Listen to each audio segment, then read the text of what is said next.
વિદ્યાર્થી મિત્રો, ગઈ વખતે આપણે સ્વાધ્યાય 5.3માં દાખલા નંબર 2 સુધી જોયું. હવે દાખલા નંબર 3 જોઈએ. તો ત્રીજા દાખલામાં સંભાવના શોધવાની છે. સંભાવના એટલે આપણે આગળ જોયું કે ઘટનાના ઘટકો જે છે એની સંખ્યા ભાગ્યા પરિણામ જે છે એની કુલ સંખ્યા. તો સૂત્ર યાદ રાખજો સંભાવનાનું. હવે પ્રશ્ન 1A માં 3A પ્રશ્ન 1Aની આકૃતિમાં દર્શક કાંટો વૃત્તાંશ ડી પર સ્થિર થાય.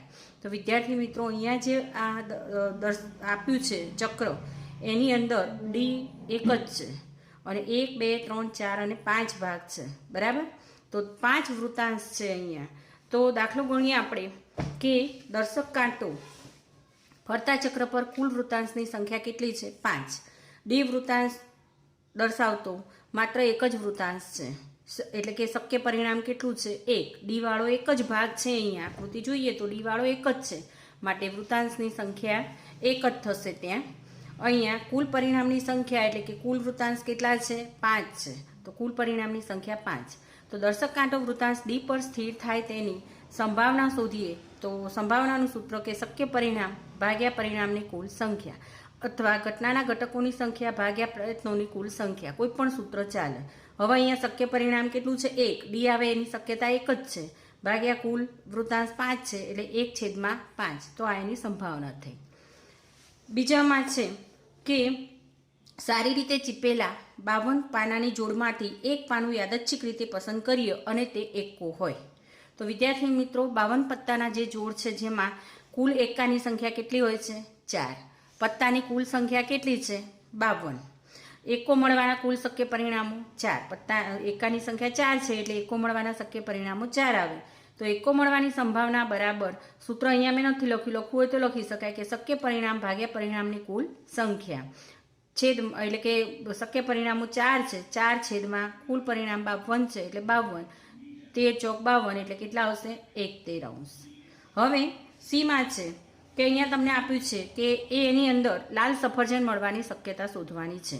તો અહીંયા જી એટલે ગ્રીન, આર એટલે રેડ લાલ, જી એટલે લીલો છે. બરાબર? તો અહીંયા લાલ સફરજન, તો રેડ કેટલા છે? 1 2 3 4 4 છે. તો અહીંયા આપણે લખીશું કે લાલ સફરજનની સંખ્યા કેટલી છે? 4. કુલ સફરજનની સંખ્યા કેટલી છે? 3 ને 3 6 ને 1 7. તો કુલ સફરજન 7 છે, એટલે શક્ય પરિણામોની કુલ સંખ્યા કેટલી થઈ? 7. લાલ સફરજન મળવાના શક્ય પરિણામો 4 થયા. તો લાલ સફરજન મળવાની સંભાવના બરાબર શક્ય પરિણામ ભાગ્યા પરિણામની કુલ સંખ્યા. સૂત્ર લખજો તમે, મેં નથી લખ્યું પણ આ જ સૂત્ર આવશે બધામાં જ. બધામાં આ એક જ સૂત્ર આવશે. બરાબર? તો અહીંયા 4/7. તો સંભાવના કેટલી આવી? 4/7. હવે દાખલા નંબર 4. એક ચબરકી પર માત્ર એક જ નંબર લખેલ હોય તેવી કુલ 10 ચબરકી પર 1 થી 10 અંકો લખીને તેને ખોખામાં સારી રીતે ભેળવવામાં આવે છે. એટલે એક નંબર એક જ વાર લખેલો હોય એવી કુલ 10 ચબરકીમાં લખ્યા છે નંબર 1 થી 10. તેમાંથી કોઈ એક ચબરકી જોયા વગર પસંદ કરવામાં આવે છે. તો નીચેની ઘટનાઓ માટે સંભાવના શોધો. એક નંબર એક જ વાર લખેલો છે વિદ્યાર્થી મિત્રો, 1 થી 10 નંબર લખેલા છે. પહેલું છે ચબરકી પરની સંખ્યા 6 હોય. પહેલાં જ આપણે વાત કરી કે એક નંબર એક જ વખત લખેલો છે. બરાબર? તો 6 એક જ વખત આવશે.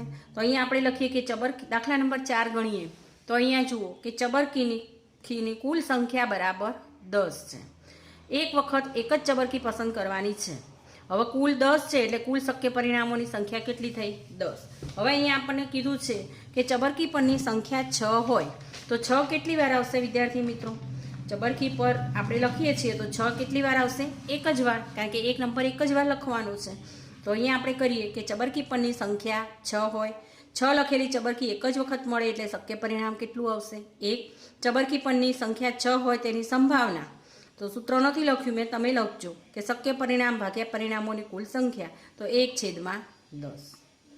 બીજું, 6 કરતાં નાની સંખ્યાઓ હશે. રકમ તમારે અહીંયા આપેલી જ છે કે આ રકમ આપેલી છે કે ચબરકી પર લખાયેલ સંખ્યા 6 કરતાં નાની હોય.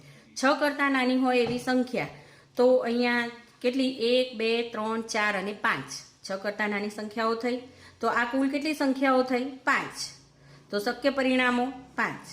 ચબરકી પર લખાયેલ સંખ્યા 6 કરતાં નાની હોય તેની સંભાવના, તો 5/10. 10 કેમ લખ્યા કે કુલ પરિણામ તો 10 છે, બરાબર. દરેકમાં ના લખો તો પણ ચાલશે. અહીંયા લખો કે કુલ પરિણામ કેટલા છે? કુલ પરિણામ બરાબર 10 છે. 10 ચબરકી બનાવેલી છે. તો 5/10, 5 એકા 5, 5 દુ 10, તો કેટલા આવશે? 1/3. દાખલા નંબર 3 અને 4 જે છે એ તમારે અહીંયા એટલે કે ચોથાનો ત્રીજો અને ચોથો હોમવર્કમાં કરવાનું છે. ચબરકી પર લખાયેલ સંખ્યા 6 કરતાં મોટી હોય, ચબરકી પર લખાયેલ સંખ્યા 1 અંકવાળી હોય, બરાબર. તો આ બે હોમવર્કમાં કરવાના છે. હવે દાખલા નંબર 5, જો તમારી પાસે લીલા રંગના વૃત્તાંશો, એક વાદળી રંગનું વૃત્તાંશ અને એક લાલ રંગનું વૃત્તાંશ, 3 લીલા રંગના, એક વાદળી રંગનું, એક લાલ રંગનું એવું ચક્ર હોય તો લીલા રંગનું વૃત્તાંશ મળવાની સંભાવના કેટલી? વાદળી રંગનું ન હોય તેવા વૃત્તાંશ મળવાની સંભાવના કેટલી? તો હવે અહીંયા પહેલું, જ્યારે પણ સંભાવનાના દાખલા હોય ત્યારે કુલ આપણે શોધી કાઢવાનું કે અહીંયા આપણે લખીએ છીએ કે ફરતા ચક્રમાં કુલ વૃત્તાંશ કેટલા છે? 5. લીલા રંગના કેટલા કીધા છે આપણને? 3. લાલ રંગના 1, વાદળી રંગના 1. તો કુલ શક્ય પરિણામો અહીંયા કેટલા થયા? કુલ વૃત્તાંશ 5 છે, તો આનો સરવાળો 3, 4 ને 5, કુલ પરિણામ 5 છે. હવે લીલા રંગના વૃત્તાંશ કેટલા છે? 3 છે, તો લીલા રંગનું વૃત્તાંશ મળવાના શક્ય પરિણામો પણ 3 થશે, બરાબર. તો અહીંયા લીલા રંગના વૃત્તાંશ મળવાના શક્ય પરિણામો 3 છે. તો અહીંયા આપણે લખીશું કે લીલા રંગનું વૃત્તાંશ મળવાની સંભાવના કેટલી થશે? 3/5 થશે. બી એનો જે છે એ તમારે એટલે કે હોમવર્કમાં કરવાનું છે. વાદળી રંગનું હોમવર્કમાં કયો તમને આપ્યો કે વાદળી રંગનું ન હોય તેવા વૃત્તાંશ મળવાની સંભાવના, એ હોમવર્કમાં કરવાનું છે. દાખલા નંબર 6, ઉપરોક્ત પ્રશ્ન 2માં આપેલી ઘટનાઓ માટે સંભાવના શોધો. પ્રશ્ન 2 એટલે ઉપર પાસો ફેંકવાવાળો જે દાખલો હતો એની અંદર આપણે શક્ય પરિણામ સુધી લખ્યું છે. હવે એની સંભાવના શોધવાની છે. તો પહેલું એમાં છે કે અવિભાજ્ય સંખ્યા. તો પ્રશ્ન 2માં મળતા પરિણામો 1, 2, 3, 4, 5 અને 6 છે. કુલ શક્ય પરિણામો કેટલા છે? 6. હવે પહેલું કરીએ કે આ પરિણામોમાં અવિભાજ્ય સંખ્યાઓ કેટલી?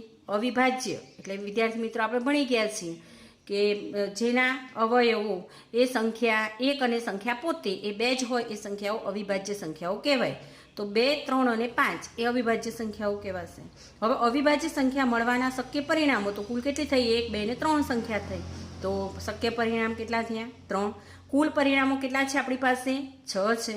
તો અવિભાજ્ય સંખ્યા મળવાની સંભાવના બરાબર ઘટનાના ઘટકો ભાગ્યા પ્રયત્નોની કુલ સંખ્યા. આ સૂત્ર પણ ચાલે અને શક્ય પરિણામો ભાગ્યા પરિણામોની કુલ સંખ્યા એ પણ ચાલે. તો બરાબર 3/6 એટલે કેટલા આવશે? 1/3. સંભાવનાનું સૂત્ર વિદ્યાર્થી મિત્રો પરીક્ષા માટે ખાસ યાદ રાખજો અને સંભાવના શોધવાનો દાખલો પણ પરીક્ષામાં એક પૂછાશે. હવે એનો આ બીજો છે અવિભાજ્ય ન હોય તેવી સંખ્યા. હોમવર્ક બી અવિભાજ્ય ન હોય તેવી સંખ્યા હોમવર્કમાં કરજો. બીજામાં 5 કરતાં મોટી સંખ્યા હોય તેવી. તો 5 કરતાં મોટી સંખ્યા એટલે કેટલી થશે? કઈ થશે? 6. 5 કરતાં મોટી સંખ્યા હોય તેવી સંખ્યા મળવાનું શક્ય પરિણામ, આમ સંખ્યા 6 છે પણ કુલ સંખ્યા તો એક જ આપણને મળી. કુલ પરિણામો કેટલા છે? 6 છે. 5 કરતાં મોટી હોય તેવી સંખ્યા મળવાની સંભાવના તો 1/6. સૂત્ર લખી શકાય કે ઘટનાના ઘટકો ભાગ્યા પ્રયત્નોની કુલ સંખ્યા એટલે 1/6 એટલે 1/6 આવશે. કુલ પરિણામ તો બધા 6 જ લેવાના છે કારણ કે કુલ મળતા પરિણામો અહીંયા પાસા ઉપર 6 બાજુ હોય એટલે આપણે 6 લખીએ છીએ પાસા ઉપરની, બરાબર. એનું અહીંયા બી જે છે એટલે કે બી 5 કરતાં મોટી ન હોય તેવી સંખ્યાની સંભાવના શોધવાની છે. એ તમારે હોમવર્કમાં કરજો. 5 કરતાં મોટી ન હોય તેવી, બરાબર, એટલે એ દાખલો હોમવર્કમાં કરવાનો છે. હવે વિદ્યાર્થી મિત્રો અહીંયા સંભાવના એટલે કે 5મું પ્રકરણ જે માહિતીનું નિયમન છે એ આપણે અહીંયા પૂરું થાય છે. એમાં તમને કહ્યું એ પ્રમાણે વ્યાખ્યાઓ અને આગળ જે બધી વ્યાખ્યાઓ આપેલી છે એ બધું હોમવર્ક માટે તૈયાર લખી દેજો અને પરીક્ષા માટે ખાસ તૈયાર કરી દેજો. ત્યાર પછી 5.7ની અંદર જુઓ મેં હું મૂકું છું આ જે ચેપ્ટર છે 5.7 એ આખું હોમવર્કમાં તમારે કરવાનું છે. એમાં પ્રશ્ન 1માં 12 ખાલી જગ્યાઓ છે અને પ્રશ્ન 2માં 5 ખરા ખોટા છે. તો આ હોમવર્કમાં કરવાનું છે. પરીક્ષામાં જે કોઈ આ વખતે 80 માર્ક્સની પરીક્ષા છે એમાં નાનું નાનું જ બધું પૂછાવાનું છે, 2 માર્ક્સના દાખલા વત્તા નાનું. એટલે પ્રેક્ટિસ વર્ક ના હોય તો વિદ્યાર્થી મિત્રો લાવી દેજો, અને પ્રેક્ટિસ વર્કમાં જે ચેપ્ટરને અંતે આવા છેલ્લે નાના પ્રશ્નો અને ખાલી જગ્યા ખરા ખોટા જોડકા જે હોય છે એ ખાસ તૈયાર કરી દેજો. હવે આ ચેપ્ટર તો આપણે પૂરું થયું, જોડે જોડે વર્ગ અને વર્ગમૂળ શરૂ કરવાનું છે.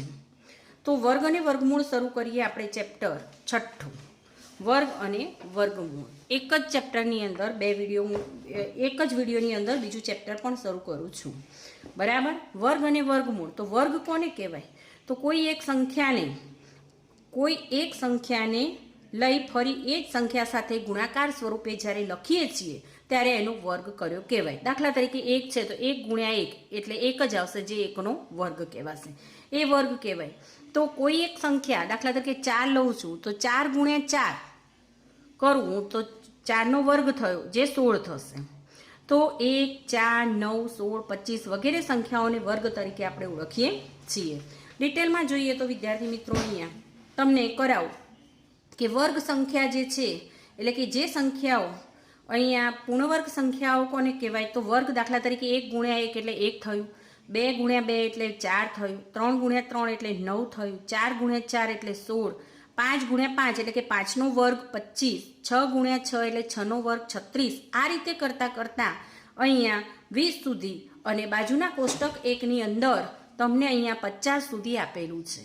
તો 50નો વર્ગ એટલે 50 ગુણ્યા 50 એટલે 50નો વર્ગ બરાબર 2500. તો આ તમારે કોઠો જે છે એ કોઠો હોમવર્કની અંદર આખો કોઠો લખવાનો છે. આ ઉપરાંત હું પ્રેક્ટિસ વર્કમાંથી તમને કેટલાક મુદ્દા આપું એ પણ લખવાના છે, કે જેની અંદરથી પરીક્ષા માટે અગત્યનું છે. અહીંયા હું તમને સમજાવું કે આ જે વર્ગ આપણે કર્યા છે એ બધી જ વર્ગ સંખ્યામાં જુઓ તમે કે કોઈ પણ સંખ્યામાં વર્ગનો એકમનો અંક, 1નો વર્ગ કર્યો તો 1 આવ્યો, 2નો વર્ગ 4 આવ્યો, 4નો વર્ગ 16 આવ્યો. તો આ બધી એકમની સંખ્યા છે. તો કોઈ પણ સંખ્યામાં એકમનો અંક જે છે, અહીંયા તમે ધ્યાનથી જુઓ, જે વર્ગ છે એની અંદર એકમનો અંક કયા અંકો નથી? 2, 3, 7 કે 8. આ 4 અંકો કોઈ પણ પૂર્ણવર્ગ સંખ્યામાં છે નહીં. તો કહી શકાય કે જે સંખ્યાનો એકમનો અંક 2, 3, 7 કે 8 હોય એવી કોઈ પણ સંખ્યા પૂર્ણવર્ગ હોઈ શકે નહીં. બીજું એ કે વિદ્યાર્થી મિત્રો 1 અને 9 આ બંને સંખ્યાનો વર્ગ કરીએ તો જુઓ એકમનો અંક કયો મળે છે?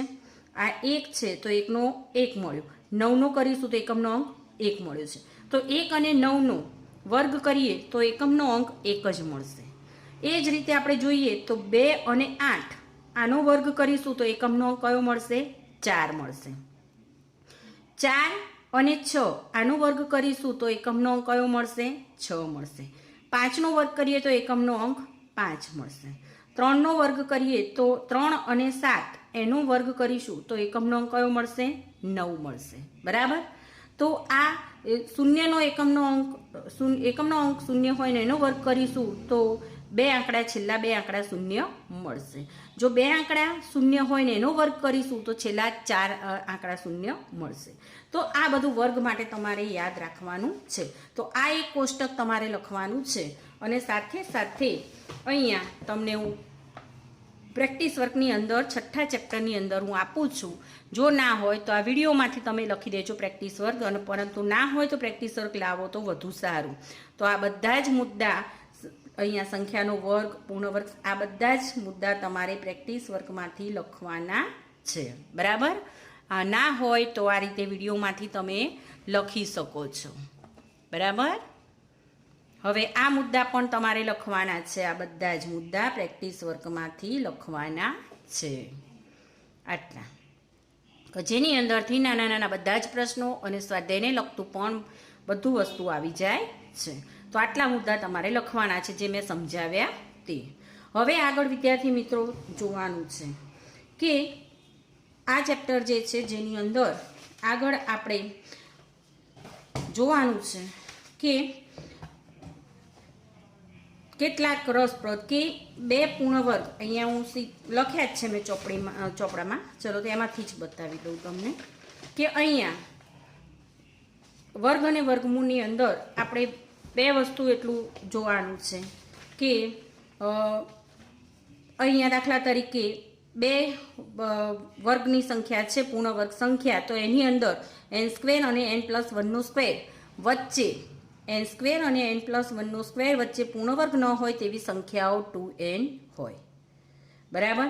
એટલે બે સંખ્યાઓ વચ્ચેની પૂર્ણ વર્ગ સંખ્યા મેળવવી હોય તો કઈ રીતે મેળવી છે? દાખલામાં તો હું સમજાવું છું તમને. હવે પ્રથમ અહીંયા જુઓ, એકી સંખ્યા છે તો 1નો વર્ગ, 1 + 3 એટલે 4 થઈ તો 2નો વર્ગ થયો, 1 + 3 + 5 તો 9, સરવાળો 9 થાય છે તો બરાબર 3નો વર્ગ થયો. એ જ રીતે પ્રથમ 4 એકી સંખ્યા તો 16 થશે, 4નો વર્ગ થયો. તો આ પ્રથમ એકી સંખ્યાઓ છે તો પ્રથમ n એકી સંખ્યાઓનો સરવાળો n² મળે. આ પણ તમારે લખવાનું છે. બરાબર, મુદ્દામાં. હવે ક્રમિક પ્રાકૃતિક સંખ્યાઓનો સરવાળો શોધવા માટે અહીંયા બે સંખ્યાઓ છે, 3નો વર્ગ અને તો 9, 4 + 5 એટલે n² - 1/2, n² + 1/2 સૂત્ર આપણે વાપરીએ છીએ. દાખલામાં હું તમને કરાવીશ. બરાબર. ત્યાર પછી આપણે તમારે જોવાનું છે કે અહીંયા સ્વાધ્યાય 6.1. તો સ્વાધ્યાય 6.1માં તમે જુઓ કે તમારી પાસે ચોપડી હશે, ચોપડી ના હોય તો લાવી દેજો. આ સ્વાધ્યાય 6.1નો તમને વિડીયો કરું છું, એમાંથી ચેપ્ટરના દાખલા, જે તે દાખલાની રકમ ના હોય તો જોઈ લેજો તમે. બરાબર. તો સ્વાધ્યાય 6.1માં પહેલો દાખલો છે કે નીચે આપેલી સંખ્યાઓના વર્ગ કરવાથી એકમનો અંક શું મળે? તો હમણાં તમને કહ્યું એ પ્રમાણે કોઠો આખો તૈયાર કરી દેજો વિદ્યાર્થી મિત્રો, અને 1 થી 30ના વર્ગ મોઢે કરી દેજો, જે આગળ 9મા 10મા ધોરણમાં પણ તમારે કામમાં આવશે. હવે પહેલી સંખ્યા છે 81. તો 81નો વર્ગ કરવાથી હવે અહીંયા એકમનો અંક શું મળશે વર્ગ કરીએ તો? મેં હમણાં કોઠા ઉપરથી તમને સમજાવ્યું અને મુદ્દા પણ લખવાના કીધા. જો એ તૈયાર કરી દેશો તો ફટાફટ આવડી જશે. 81, તો 81નો એકમનો અંક 1 છે, તો એનો વર્ગ કરીએ તો એકમનો અંક પણ શું મળશે? 1. 81નો વર્ગ કરવાથી એકમનો અંક 1 મળે. તો આ રીતે બધા દાખલા તમારે, મેં જે પહેલો દાખલો લખ્યો છે પહેલાનો પહેલો, એ રીતે તમારે બાકીના અહીંયા 10 દાખલા આપ્યા છે, હું મોઢે કરાવું છું, તમારે આ રીતે લખી દેવાના છે. તો બીજું લખીશું કે 272નો વર્ગ કરવાથી એકમનો અંક, આગળ પણ તમને મેં કહ્યું કે કયો મળશે? 2 છે તો 2નો વર્ગ કયો મળે? 4. તો 272નો વર્ગ કરવાથી એકમનો અંક કયો મળશે? 4. પછી 799નો વર્ગ કરવાથી એકમનો અંક કયો મળશે? 1. મેં આગળ સમજાયું કે 1 અને 9 હોય તો એનો વર્ગ કરીએ તો એકમનો અંક 1 મળે છે. ત્યાર પછી 3853નો વર્ગ કરવાથી એકમનો અંક કયો મળશે? 3 હોય તો એકમનો અંક 3 છે તો એકમનો અંક કયો મળશે વર્ગ કરતા? 9. 1534નો વર્ગ કરવાથી એકમનો અંક 6 મળે. 26387નો વર્ગ કરવાથી એકમનો અંક 9 મળે. 52698નો વર્ગ કરવાથી એકમનો અંક કયો મળશે? 4. 99880નો વર્ગ કરવાથી એકમનો અંક કયો મળશે? 0. 0 છે એટલે 0 જ મળશે. આનો એકમનો અંક પહેલાં આપણે જોઈ લેવાનો દરેક સંખ્યાનો.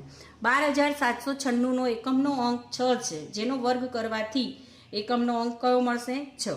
55555નો એકમનો અંક 5 છે, એટલે એનો વર્ગ કરીશું તો એકમનો અંક કયો મળશે? 5. બરાબર. તો આ રીતે આખો દાખલો તમારે ગણવાનો છે. દાખલા નંબર 2, નીચેની સંખ્યાઓ માટે સ્પષ્ટ છે, એટલે કે પૂર્ણવર્ગ સંખ્યાઓ નથી એ તો ખબર જ આપી જ દીધું છે, પણ કારણ જણાવવાનું છે. તો આગળ વિદ્યાર્થી મિત્રો તમને કહ્યું મેં કે પૂર્ણવર્ગ સંખ્યાનો એકમનો અંક 2, 3, 7 કે 8 હોઈ શકે નહીં. તો જોવાનું કે આ કોઈ બધી સંખ્યાઓમાં જો એકમનો અંક 2, 3, 7 કે 8 હોય તો એ સંખ્યા પૂર્ણવર્ગ નથી, એમ લખી દઈએ. તો અહીંયા દાખલા નંબર 2માં પહેલું તમને કરીએ, એ પણ હું મોઢે કરાવું છું, તમારે કરવાનું છે ચોપડાની અંદર. બીજાનો પહેલો 1057નો એકમનો અંક 7 હોવાથી તે પૂર્ણવર્ગ સંખ્યા નથી. ડાયરેક્ટ જ આ રીતે લખી દેવાનું. 23453નો એકમનો અંક 3 હોવાથી તે પૂર્ણવર્ગ સંખ્યા નથી. વિદ્યાર્થી મિત્રો, આપણે તો 4 જ આંકડા જોવાના છે. કયા આંકડા હોય તો પૂર્ણવર્ગ ના હોય? કે 2, 3, 7 કે 8. આટલા અંકોમાંથી કોઈ એક અંક હોય તો પૂર્ણવર્ગ નથી, લખી દેવાનું સીધું. 7928નો એકમનો અંક 8 હોવાથી તે પૂર્ણવર્ગ સંખ્યા નથી. 2,22,222નો એકમનો અંક 2 હોવાથી તે પૂર્ણવર્ગ સંખ્યા નથી. 64,000 અહીંયા શું આવશે? છેલ્લા 3 અંકોમાં શૂન્ય છે, એટલે છેલ્લા એકી સંખ્યામાં શૂન્ય હોય તો એ સંખ્યા પૂર્ણવર્ગ હોય નહીં. એટલે 64,000 જે છે એ પણ પૂર્ણવર્ગ સંખ્યા નથી. છેલ્લા 3 અંકોમાં શૂન્ય હોવાથી એ સંખ્યા પૂર્ણવર્ગ નથી. હવે અહીંયા આપણે જોવાનું છે કે શૂન્યની સંખ્યા જે છે એકી સંખ્યા ના હોવી જોઈએ. ખાસ ધ્યાન રાખવાનું મિત્રો. એક હોય છેલ્લા 3 અંકો શૂન્ય હોય, શૂન્યની સંખ્યા એકી સંખ્યા હોય તો એ પૂર્ણવર્ગ હોય નહીં. પૂર્ણવર્ગ સંખ્યામાં શૂન્યની સંખ્યા બેકી સંખ્યામાં હોવી જોઈએ. એકી એટલે 1 હોય, 3 હોય, 5 હોય તો એ સંખ્યા પૂર્ણવર્ગ હોય નહીં. 89,722માં એકમનો અંક 2 હોવાથી તે પૂર્ણવર્ગ સંખ્યા નથી.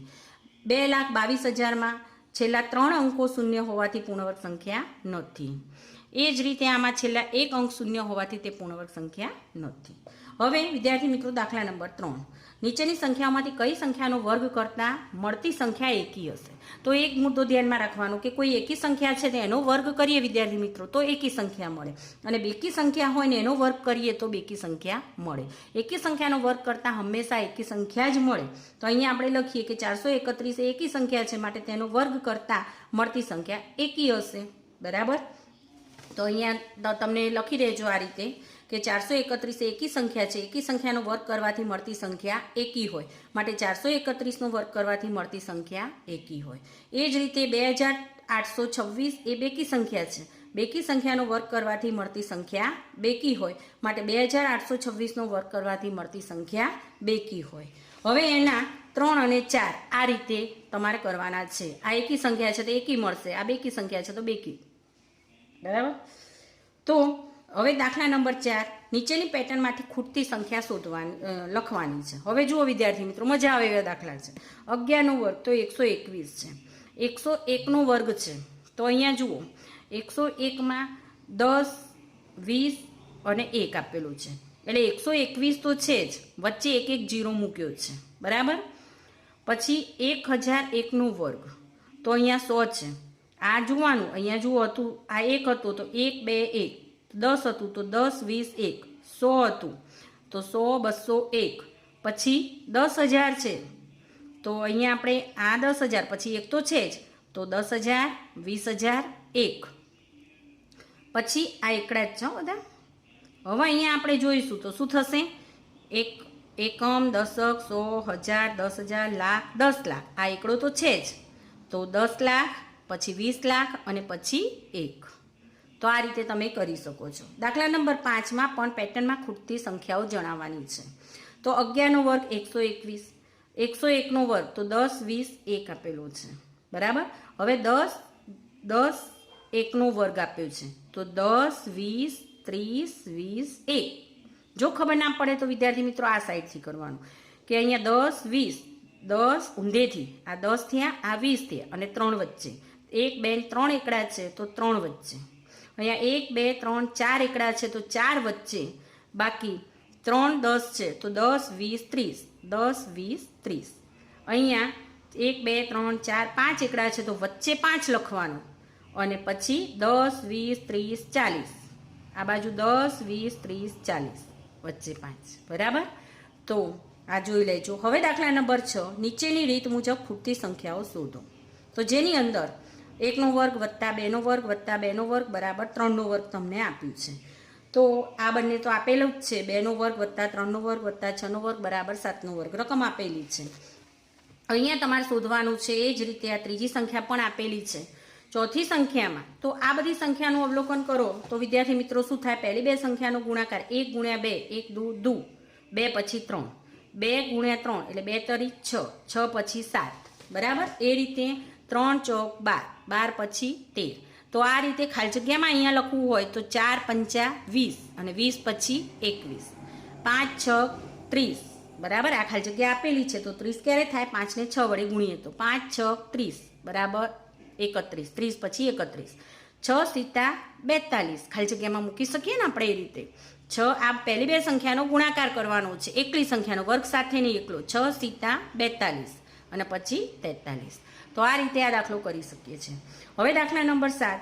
સરવાળાની ક્રિયા વિના સરવાળો મેળવવાનો છે. હવે તમને એમ થાય કે સરવાળાની ક્રિયા વિના, તો એ માટે સૂત્ર આગળ લખ્યું હતું તમને કે અહીંયા આપેલું છે તો પ્રથમ 5 ક્રમિક એકી સંખ્યાઓનો સરવાળો બરાબર n સ્ક્વેર, એટલે સૂત્ર એ લખજો કે પ્રથમ n એકી સંખ્યાઓનો સરવાળો બરાબર n સ્ક્વેર. એ સૂત્ર તમારે વિદ્યાર્થી મિત્રો લખવાનો છે કે પ્રથમ લખો, હું લખાવું. પ્રથમ n એટલે સ્મોલ n, પ્રથમ n એકી સંખ્યાઓનો સરવાળો, પ્રથમ ક્રમિક n એકી સંખ્યાઓનો સરવાળો બરાબર સ્મોલ n નો સ્ક્વેર. એ મુજબ અહીંયા પ્રથમ 5 ક્રમિક છે, એક એકી સંખ્યા છે, જુઓ 1 પછી 3 પછી 5 પછી 7 પછી 9. તો પ્રથમ 5 ક્રમિક એકી સંખ્યાઓનો સરવાળો બરાબર 5 સંખ્યા છે એટલે 5નો વર્ગ એટલે 25. જેટલી સંખ્યા છે એનો વર્ગ કરી દેવાનો. અહીંયા જુઓ બીજામાં 10 સંખ્યા છે તો પ્રથમ 10 ક્રમિક એકી સંખ્યાઓનો સરવાળો બરાબર 10નો વર્ગ એટલે 100. આ ત્રીજામાં 12 સંખ્યાઓ છે તો પ્રથમ 12 ક્રમિક ખાસ લખજો. ક્રમિક એટલે 1 પછી 3 જ આવે, 3 પછી 5 જ આવે. તો પ્રથમ 12 ક્રમિક એકી સંખ્યાઓનો સરવાળો બરાબર 12નો વર્ગ બરાબર 144. આ રીતે મિત્રો પ્રથમ 13 કીધી હોય તો 13નો વર્ગ બરાબર 169. એ રીતે દાખલા નંબર હવે 8 છે. 49ને 7 એકી સંખ્યાઓના સરવાળા તરીકે દર્શાવો. તો આ જે દાખલો આપણે ગણ્યો એનો ઊંધો છે, બરાબર. તો 49ને 7 એકી સંખ્યાઓના સરવાળા તરીકે દર્શાવવાનું છે. તો 49 એ કોનો વર્ગ થશે? તો 49 બરાબર 7નો વર્ગ. હવે 7નો વર્ગ એટલે 7 લઈ લેવાનું. પ્રથમ 7 ક્રમિક એકી સંખ્યાઓનો સરવાળો. તો 49 બરાબર 1 વત્તા 3 પછી 5 આવે વત્તા 7 વત્તા 9 વત્તા 11 વત્તા 13. એટલે આ રીતે કોઈ પણ એકી સંખ્યાઓનો સરવાળો તમને પૂછે તો એનો વર્ગ કરીને તમે શોધી શકો. અને જે સંખ્યા આપેલી હોય તો એની પરથી કોનો એક ક્રમિક એકી સરવાળો છે એકી સંખ્યાઓનો એ પણ શોધી શકાય. બીજામાં છે 121. તો 121 એ કોનો વર્ગ છે? 11નો વર્ગ. મિત્રો 1 થી 25 કે 30 સુધીના વર્ગ ખાસ તૈયાર કરી દેજો, ખૂબ જ અગત્યના છે. હવે તો પ્રથમ 11 ક્રમિક એકી સંખ્યાઓનો સરવાળો. તો 121 બરાબર 1 વત્તા 3 વત્તા 5 પછી 7 વત્તા 9 વત્તા 11 વત્તા 13 વત્તા 15 વત્તા 17 વત્તા 19 વત્તા 21 ક્રમિક એકી સંખ્યાઓ લીધી છે, બેકી આવવી જોઈએ નહીં. હવે દાખલા નંબર 9. નીચે આપેલી સંખ્યાઓના વર્ગો વચ્ચે કેટલી સંખ્યાઓ આવશે તે જણાવો. તો એ માટે પણ સૂત્ર છે કે n અને n પ્લસ સંખ્યાઓ હોય તો n સ્ક્વેર અને n પ્લસ 1ની સ્ક્વેર વચ્ચે 2n પ્રાકૃતિક સંખ્યાઓ મળે. 2n પ્રાકૃતિક સંખ્યાઓ મળે. n એટલે પહેલી સંખ્યા આપણે લેવાની. અહીં 12 અને 13 વચ્ચે કીધું છે તો n બરાબર હું 12 લઈ લઉં. n પ્લસ 1 એટલે 12ના એક કેટલા થશે? 13 થશે. તો 12નો વર્ગ અને 13ના વર્ગ વચ્ચેની પ્રાકૃતિક સંખ્યાઓ. તો 2n એટલે 2 ગુણ્યા n એટલે 12 છે પહેલી સંખ્યા એટલે 12 દુ 24, બરાબર. હવે 25 અને 26 વચ્ચેની પ્રાકૃતિક સંખ્યાઓ. તો 2n બરાબર પહેલી સંખ્યા લેવાની. 2n એટલે 2 ગુણ્યા 25 એટલે 50. 99 અને 100 વચ્ચેની પ્રાકૃતિક સંખ્યાઓ. તો 2n એટલે 2 ગુણ્યા 99 એટલે કેટલા થશે? 198. ટૂંકમાં કોઈ પણ બે સંખ્યાઓ વચ્ચેની પ્રાકૃતિક સંખ્યાઓ શોધવાની હોય મિત્રો તો પહેલી જે સંખ્યા છે એને 2 વડે ગુણવાના એટલી પ્રાકૃતિક સંખ્યાઓ મળે, બરાબર. અને ક્રમિક એકી સંખ્યાઓનો સરવાળો કીધો હોય તો એ જેટલી કુલ સંખ્યાઓ છે એનો વર્ગ કરી દેવાનો. મેં સૂત્ર તમને આપ્યું કે ક્રમિક n એકી સંખ્યાઓનો સરવાળો બરાબર n સ્ક્વેર. અહીંયા સૂત્ર લખવું હોય તો લખી શકાય તમારે કે ક્રમિક n એકી સંખ્યાઓનો સરવાળો બરાબર n સ્ક્વેર સૂત્ર, બરાબર. આ સૂત્ર યાદ રાખજો. તો આ રીતે અહીંયા સુધીનું આપણે કર્યું. હવે આગળ પાયથાગોરિયન ત્રિપુટી વિશે જોવાનું છે, જે આગળ તમને હું કરાવીશ. અહીંયા સુધીનું હોમવર્કમાં કરજો. પરીક્ષા માટે નાનું જ છે. ફરી કહું વિદ્યાર્થી મિત્રો, ખાલી જગ્યા, ખરા ખોટા, માત્ર જવાબ, ટૂંકમાં જવાબ એટલે 2 માર્ક્સની ગણતરીવાળા દાખલા, એટલે પ્રેક્ટિસ વર્કની પાછળ જે કંઈ ખાલી જગ્યા ખરા ખોટા હોય દરેક ચેપ્ટરના અંતે એ બધું જ તૈયાર કરી દેજો. અને ચલાવતી વખતે મેં એ બધા જ નિયમો તમને લખાવ્યા છે એ ખાસ તૈયાર કરી દેજો.